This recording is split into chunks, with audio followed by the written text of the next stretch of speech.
So what's my advice before I end the video? Number one, come with your international driving license.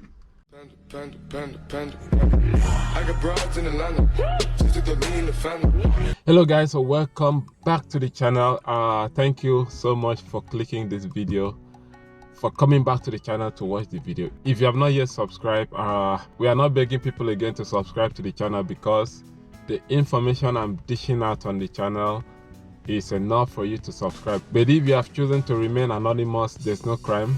We are not gonna prosecute you, you understand? The information is for your own good. Yeah, so welcome back to the channel.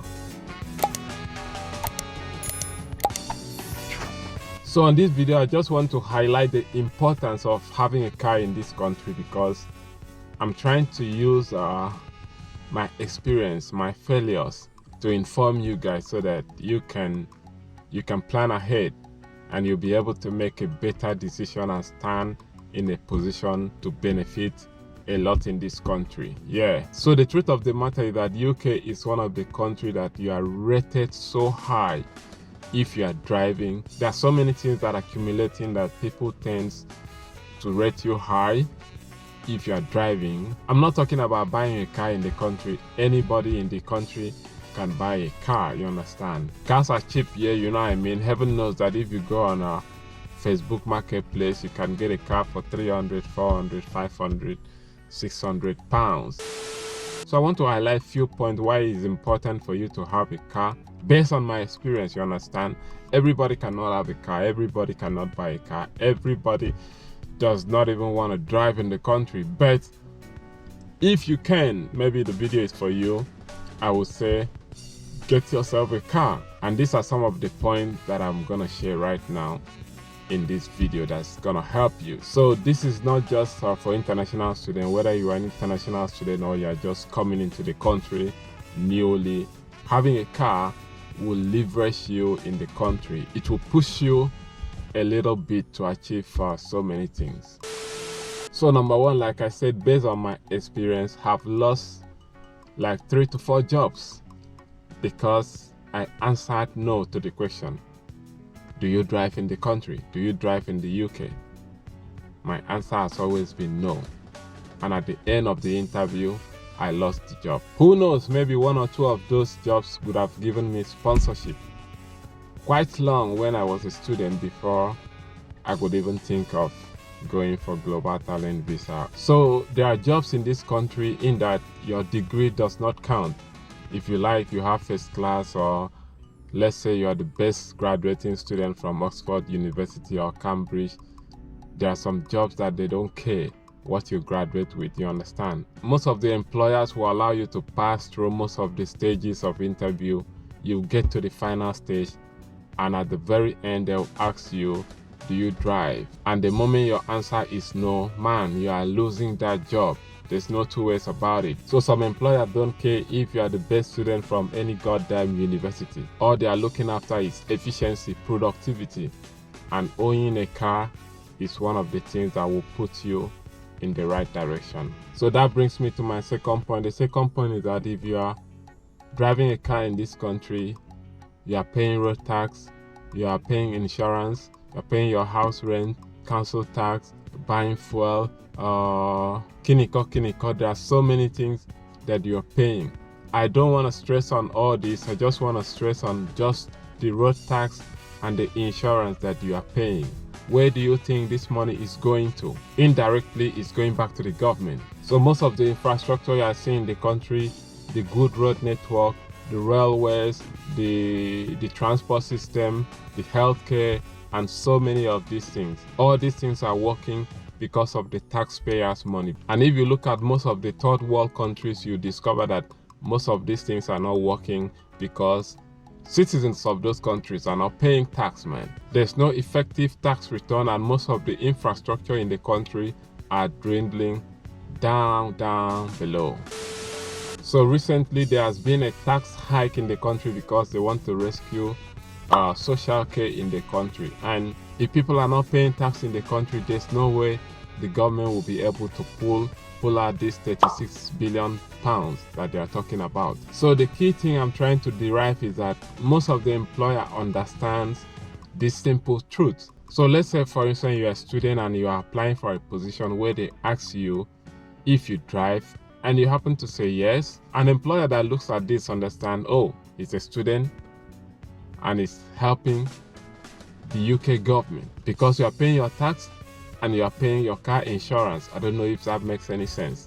So in the real sense, they don't look at you as they look at other applicants. They don't look at you as someone that is gonna leave the country. They see you as their own. You get my point? So I'll give you an instance. When I was a student, there's this guy that has a car. He was a student as well, but he was driving. So the thing is that the way the agency gave him job was quite different the way they gave to us. We have to ask and ask and ask before they give us job. But it was a different treatment with him because he was driving, and they understand that this guy is driving. They know that if they give him shift, he will meet up in time. They can send him to anywhere. So in other words, he chooses when he wants to work, where he wants to work. But if you try that, man, you'll be in the house in the next 2 weeks without any shift. And that leads us to the third point, time management. You get to work in time. Like I said, you can go to anywhere to work. I'm just saying this, for instance, you are maybe a student, you are doing part-time work, you are an agency worker also. You can go anywhere you want to work. So I did an interview a few months ago, and to me, I believe that I passed everything. The only criteria was that I was not mobile, and they asked me, how will you be coming to this place? But at the end of the day, they discovered I wasn't driving, and even though I tried as much as possible to convince them that I will meet up, man. I will meet up with the boss, you understand? And when I checked, it was like maybe 45 or 1 hour if I'm going on a bus. I said I will meet up. But I can tell you right now, I'm still waiting to hear from them.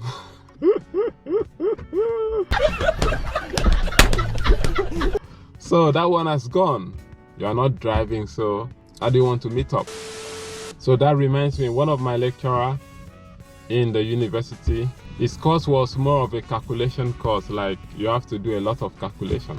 And you discover that many students will come in to the exam without calculator. This man will just, after like 15 to 20 minutes, you walk around. If you don't have a calculator, just leave the exam hall. There's no two ways, man. Was he doing the right thing? Yes, he was doing the right thing. Because out of 5 questions, this is 4 questions that you have to solve to get the answer, and you don't have a calculator. So how do you want to write the exam? It's just a similar case here. What if it's an IT job that maybe they have like 3 or 4 different sites? If there's an issue in this particular center, you have to run down. If there's an issue on the other side, you have to run down, meet up, solve and tackle that problem. And maybe the company does not have a car at that point, but they are ready to pay you for any mileage that you have covered with your card. So you'll be running with bus or train. Nah, it's not possible. They're not gonna give you the job, simple and truth. So what's my advice before I end the video? Number 1, come with your international driving license. From any country that you are, there's what they call international. I did not know this all my stay in Nigeria, that is what they call international driving license. I'm gonna show you right here. You come with your international driving license, number 1. Because with the international driving license, you can drive just like the way I'm driving for now.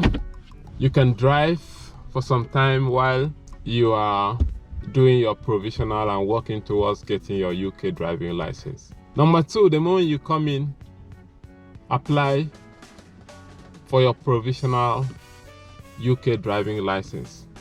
With the provisional, if you are driving, someone that has a license has to be by your side.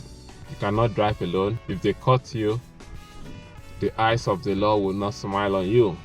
So that's the second thing you need to do. But provisional is a way forward to getting your UK license. Number 3, learn to drive a manual car. That is another challenge on its own. 90% of cars in this country are manual. So if you can do these 2-3 points, you must have prepared yourself so that the moment you hear Can you drive? Before they say drive, you must have said, yes, I can drive. You can now run to Facebook.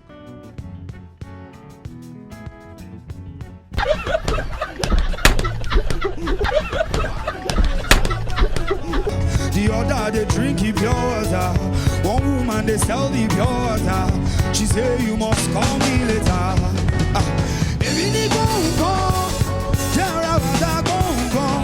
Fún ẹ ṣọlẹ wọṣọ gongon. Mo nífẹ̀ẹ́ gidi gan. Ọmọ ìyáálé ọ̀gá. Mo nífẹ̀ẹ́.